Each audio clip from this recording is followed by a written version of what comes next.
काले वर्षति वर्षति पृथ्वी सस्यशालिनी लोकोऽयं क्षोभरहितो अपित्रा पुत्र सन्तु पौत्रिणः अधना सदा सन्तु जीवन्तु शरदां शतम्।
అందరికీ నమస్కారాలు. మైక్ అందరికీ నమస్కారాలు. ఆంధ్రప్రదేశ్లో ఉండే ప్రజలకి, దేశ విదేశాల్లో నివసిస్తున్న తెలుగు వారందరికీ కూడా వికారి నామ తెలుగు సంవత్సరాది శుభాకాంక్షలు, అభినందనలు, శుభాభినందనలు. విళంబ నామ సంవత్సరం వెళ్ళింది. ఈరోజు వికారనామ సంవత్సరం ఆరంభమైంది. ఈ ఉగాది మరిన్ని సంకల్పాలకి నాంది పలకాలని చెప్పి మనస్ఫూర్తిగా ఆకాంక్షిస్తున్నా. ఈరోజు జ్యోతిషాచార్య శ్రీ కాశీపట్ల నాగ వెంకట పార్వతీశ్వర శర్మ గారు, ఎంపీ విరూపాక్ష విద్యారణ మహాపేట నుంచి ఈయన సిద్ధాంతి, వారి ఆధ్వర్యంలో ఈసారి పంచాంగం మనం శ్రవణం చేసుకున్నాం. పంచాంగం ఎంత ముఖ్యమో ఆ పంచాంగాన్ని చదివే ఎవరైతే సిద్ధాంతులు ఉంటారో వారు కూడా దానికంటే ముఖ్యం అని చెప్పి నేను మీకు తెలియజేస్తున్నా. మనమందరం వారసత్వంగా చరిత్రలో మనం చూసి చిన్నప్పటి నుంచి తరతరాలుగా ఒక సాంప్రదాయం ప్రకారం మనం ఉగాది జరుపుకుంటాం. ఉగాది తెలుగు వారందరికీ నూతన సంవత్సరం. ఇంగ్లీష్ సంవత్సరాన్ని, క్యాలెండర్ని జనవరి 1 మనం ప్రాక్టీస్ చేసిన, అది ప్రాక్టికల్ పర్పసెస్కి మనం ఉపయోగించిన, మనమందరం కూడా ఉగాది రోజున నూతన తెలుగు సంవత్సరం ప్రారంభమవుతుంది. ఈ నూతన తెలుగు సంవత్సరాన్ని మనం బేరే చేసుకుంటూ అనేక విషయాల్ని అధ్యయనం చేస్తూ ఉంటాం. నేను చిన్నప్పటి నుంచి చూస్తున్న ఈ సాంప్రదాయం ప్రతి ఊర్లో పంచాంగ శ్రవణం ఉంటుంది. ఏదైతే మనం ఈరోజు లేటెస్ట్గా విజన్ మాట్లాడుతున్నాం, కానీ మన పూర్వీకులు ఆ సంవత్సరంలో ఏం జరగబోతాయో ముందే ఊహించి పంచాంగ రూపేణ మనకు చెప్పారు. ఈ గ్రహాలు ఇవన్నీ చూసిన తర్వాత దాన్ని మనం నమ్మకంగా ప్రాక్టీస్ చేయడం, అన్ని విషయాలు కనుక్కోవడం, రెండోది మనం మెంటల్గా కూడా ప్రిపేర్ చేయడం కోసం మనం చూస్తే ఈరోజు ఉదయం నిద్రలేస్తానే ఉగాది పచ్చడి తింటాం. అది తీసుకున్నప్పుడు జీవితం ఏ విధంగా ఉంటుందో మనందరికీ గుర్తు చేసే విధంగా తీపి, పులుపు, చేదు, కారం, వగరు, ఉప్పు అనే 6 రుచులు, షడ్రుచులు మనం తీసుకుంటాం. జీవితం కూడా అంతే. కష్టాలు ఉంటాయి, సుఖాలు ఉంటాయి, ఆవేదనలు ఉంటాయి, అన్నీ కూడా కలిపి జీవితం. అదే మరి ఇంకొక పక్క సైంటిఫిక్గా కూడా మీరు చూస్తే ఉగాది పచ్చడి తినడాన్ని నింబ కుసుమ భక్షణం అంటారు. ఈ సీజన్లో మన శరీరంలో కానీ సూక్ష్మజీవులు చేస్తే వేప పొద్దు దాన్ని పూర్తిగా హరింపజేస్తుంది. దాన్ని కూడా జీవితంలో ఏ విధంగా ఉపయోగించుకోవాలో ఉపయోగించే విధంగా చెప్పడం జరిగింది. అయితే పండుగలన్నీ ప్రకృతితో అనుసంధానం ఉంది. ఆ అనుసంధానం చూపించడానికే ఉగాదిలో కూడా మనం చేస్తున్నాం. ఇంకొక పక్కన చూస్తే వేదాలను దొంగిలించిన సోమకుడు అనే రాక్షసుని శ్రీహరి భగవంతుడు మత్స్యావతారంలో వచ్చి సంహరించాడని, ఆ వేదాలు తిరిగి బ్రహ్మకు అప్పచెప్పాడని ఒక పౌరాణిక గాథ. అలా విజయం సాధించి వేదాలు తిరిగి బ్రహ్మకి ఇచ్చారు కాబట్టి ఆ రోజు నుంచి ఉగాది జరుపుకుంటున్నాం అని చెప్పేది కూడా ఒక మనకు అలవాటు. ఇవన్నీ చేసుకుంటున్నాం. అయితే ఆ రోజు ఈరోజు ఎప్పుడు కూడా మంచి పని చేసేవాళ్ళు ఉంటారు, అభివృద్ధిని అడ్డుకునే వాళ్ళు కూడా ఉంటారు, ఎప్పుడూ ఉంటారు. ఆ రోజు చాలామంది రాజులు యజ్ఞాలు చేస్తే రాక్షసులు భగ్నం చేశారు. ఆ భగ్నాన్ని చేయడం కోసం చేస్తే మళ్ళా సైన్యాన్ని పెట్టుకొని భగ్నం కాకుండా కాపాడి ఆ యజ్ఞ ఫలితాలు ప్రజలకు తీసుకుపోయారు. అప్పటికి ఇప్పటికీ ప్రజాస్వామ్యం వచ్చింది తప్ప ఇవన్నీ ఎప్పుడూ ఉంటాయి. అలాంటి పరిస్థితిని మన రాష్ట్రంలో ఎక్కువగా మనం ఫేస్ చేసే పరిస్థితిలో ఉన్నాం. ఇంకొక పక్కన మీరు చూస్తే పంచాంగం అంటే 5 అంగాలు. అది తిథి, వారం, నక్షత్రం, యోగం, కరణం అనేవి ఎన్ని ఉన్నాయి, అవన్నీ కలిపి చేస్తారు. పల్లెటూరులో అయితే రైతులు ఎప్పుడు కూడా ఏమేం జరుగుతుంది వాళ్ళకందరికీ విజన్ చెప్పేది. మనం అందరం కూడా జ్యోతిష్యాలకి ఇటు పోతాం, కానీ ఊరల్లో చాలామంది జ్యోతిష్యం కంటే కూడా ఈ పంచాంగాన్ని చూసి వాళ్ళ రాశి చూసుకొని ఈ సంవత్సరం నాకు ఈ విధంగా ఉంటుందని మెంటల్గా ప్రిపేర్ అయ్యి ఫ్యూచర్కి ప్లాన్ చేసుకోవడం ఒక సాంప్రదాయంగా వస్తుంది. అలాంటి కష్టాలన్నీ మనం చూస్తున్నాం. ప్రభుత్వం కూడా దీన్ని ఒక స్ఫూర్తిగా తీసుకుని మన సాంప్రదాయాలు మనం కాపాడుకోవాలి, మన కుటుంబ వ్యవస్థ మనం కాపాడుకోవాలి. ఎప్పుడైనా సరే సాంప్రదాయాలు కాపాడుకున్నప్పుడు ఉండే ఆనందం, తృప్తి జీవితంలో ఏది ఉండదు. ఇప్పుడు వారు చెప్పిన దానిపైన సైక్లోన్స్ అవన్నీ చెప్పారు. అదే మరి తుఫాన్లు అవన్నీ వారు చెప్పారు. ఇప్పుడు లేటెస్ట్ టెక్నాలజీ తీసుకొని తుఫాను ఎక్కడ ఎప్పుడు క్రాస్ అవుతుందో ఎగ్జాక్ట్ టైమింగ్ కూడా చెప్పే పరిస్థితికి వచ్చాం. ప్రపంచంలో ఉండే టెక్నాలజీ అంతా ఉపయోగించుకొని ఎప్పుడు పిడుగులు పడుతుంది. ఒకప్పుడు వారు చెప్పింది మేలో వర్షాలు పడతాయి, అకాల వర్షాలు వస్తాయి, పిడుగులు పడతాయి అని వారు చెప్పారు. ఇప్పుడు ఇంకొక స్టెప్ ముందుకు పోయి పిడుగు ఎక్కడ పడుతుందో, ఎంత సమయంలో పడుతుందో, దానివల్ల ఎంత ప్రభావం ఉంటుందో ఎగ్జాక్ట్ లొకేషన్ చెప్పే పరిస్థితికి మనం వచ్చాం. అది ఈరోజు మనకుండే శాస్త్ర పరిజ్ఞానాన్ని ఉపయోగించుకొని మనం ముందుకు పోతున్నాం. ఏదేమైనా వారు ఈరోజు చెప్పింది చాలా హ్యాపీగా. వర్షాలు బాగా పడతాయన్నారు. వర్షాలు బాగా పడితే మనం కట్టిన రిజర్వాయర్లన్నింటిలో నీళ్ళు వస్తే 2-3 సంవత్సరాలు అటు ఇటు వర్షం వచ్చినా బ్రహ్మాండంగా పంటలు పండించే అవకాశం ఉంటుందని నేను మీ అందరూ తెలియజేస్తున్నా. ఇది శుభారంభం, ఒక హోప్ కూడా, ఒక ఆశ, ఒక హోపు, చాలా సంతోషం.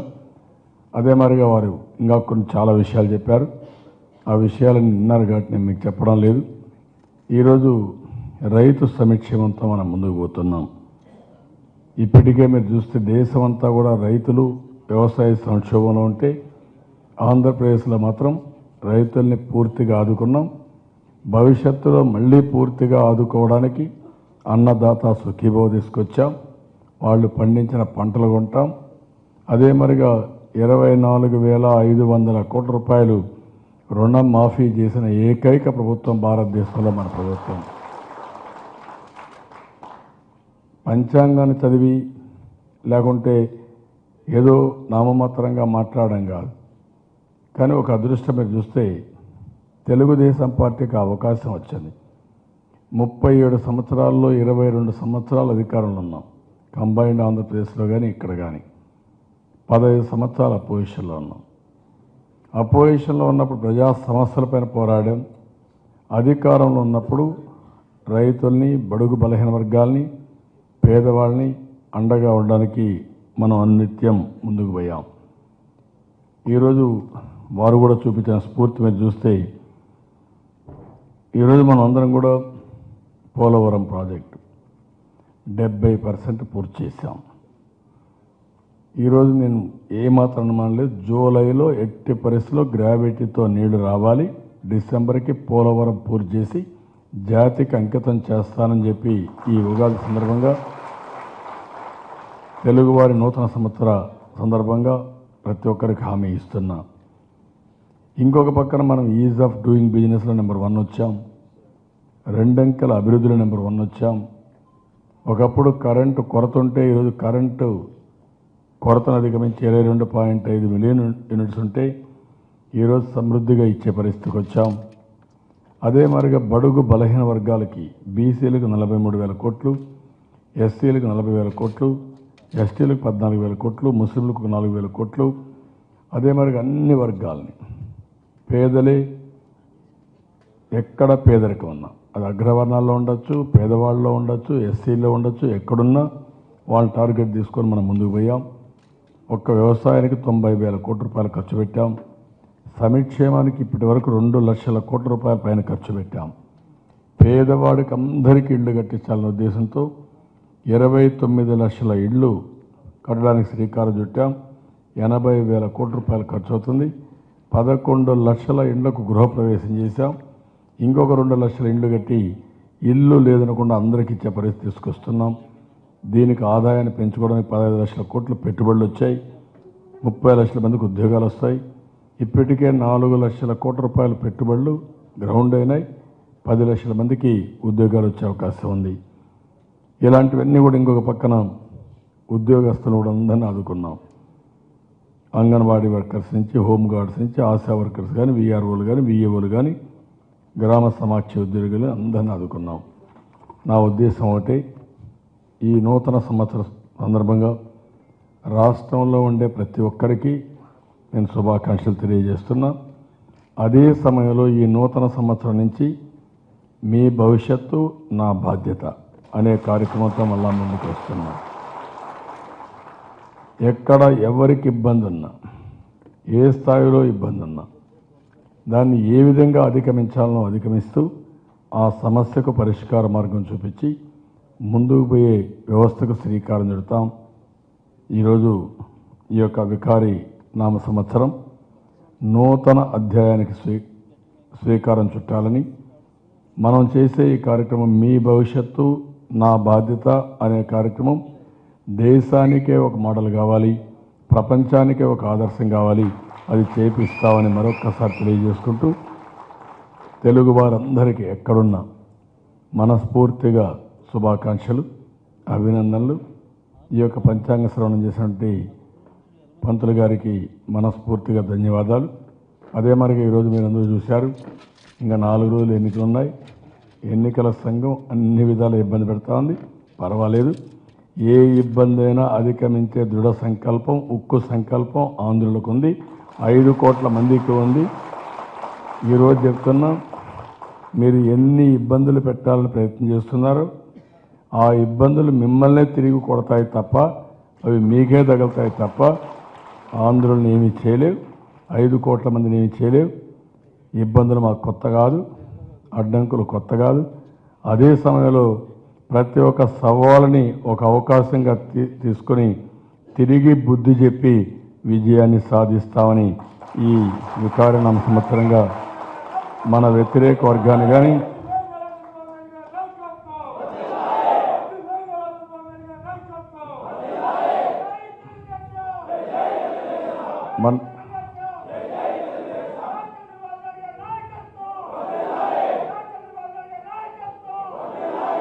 ఏదైతే వీళ్ళు చేసే ఈ తప్పుడు విధానాల్ని పూర్తిగా ఖండం చేసి ఎవరైతే మన పట్ల మన రాష్ట్రం పట్ల గద్దల మారిగా మన మీద ఇక్కడ వాలి ఇష్టానుసారంగా చేయాలనుకుంటున్నారు. నేను రాష్ట్రంలో ఉండే 5 కోట్ల మందికి ఈ శుభ సందర్భంగా పిలిపిస్తున్నా. ఇది నా ఒక్కరి బాధ్యత కాదు, మనందరి బాధ్యత, సమిష్టి బాధ్యత.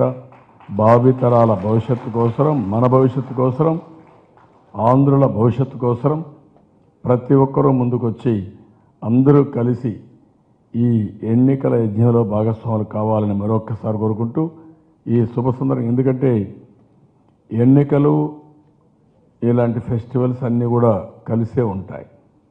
పంచాంగం శుభం చెప్తుంది, పంచాంగం మంచి జరగాలని చెప్తుంది. అదే సమయంలో ఎన్నికల్లో మీరు మళ్ళీ ఓట్లేసి ఒక సుపరిపాలనకు నాంది పలకాలి, ప్రజాపాలనకు నాంది పలకాలి, మన భవిష్యత్తుకు నాంది పలకాలి.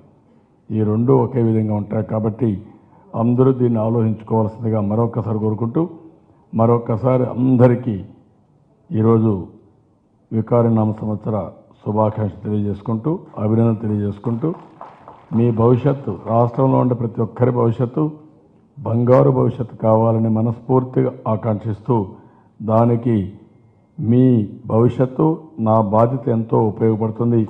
మీరు కూడా ఒక ప్రణాళిక తయారు చేసుకొని ముందుకు పోతే బ్రహ్మాండమైన భవిష్యత్తు ఇక్కడ ఉంటుందని చెప్పి ఆశిస్తూ అందరికీ నమస్కారాలు, ధన్యవాదాలు. Thank you.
వెనకెళ్తే వైడ్ వస్తుంది.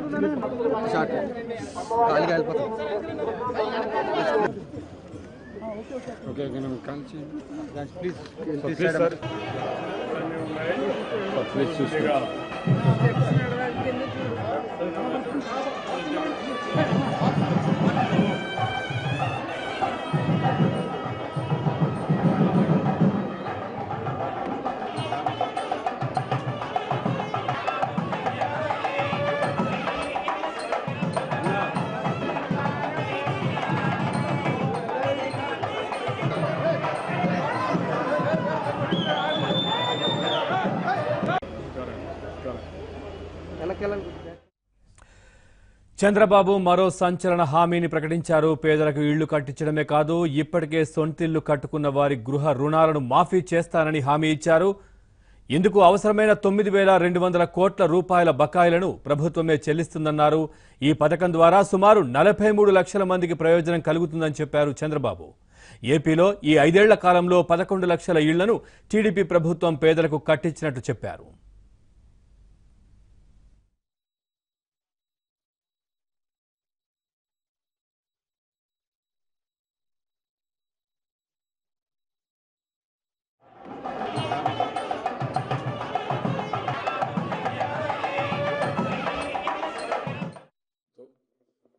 ఇరవై 29 లక్షల ఇండ్లకు శ్రీకారం చుట్టాం. దీనికి 80,000 కోట్ల రూపాయలు ఖర్చు అవుతుంది. 11 లక్షల ఇండ్లు ఇప్పటికే పూర్తి చేసి గృహప్రవేశాలు చేశాం. ఇంకా అందరికి ఇళ్లు ఇవ్వాలంటే 20 లక్షల ఇళ్లు అవసరం. అవి కూడా పూర్తి చేస్తాం. అదే సమయంలో ఎప్పటి నుంచో మీరందరూ కూడా ఇల్లు కట్టుకుని బకాయిలు పడి బ్యాంకులు గాని గవర్నమెంట్ గాని కట్టాల్సిన అవసరం ఉంది. ఇది 43 లక్షల మంది 9,200 కోట్ల రూపాయలు బకాయిలున్నాయి. అవన్నీ కూడా మాఫీ చేస్తున్నాను. ఏ వ్యక్తి కూడా ఇల్లు కట్టుకున్న తర్వాత అప్పు ఉండకూడదని నా ఆలోచన. అందుకే ఇవన్నీ చేస్తున్నానని చెప్పి నేను మీకు తెలియజేసుకుంటూ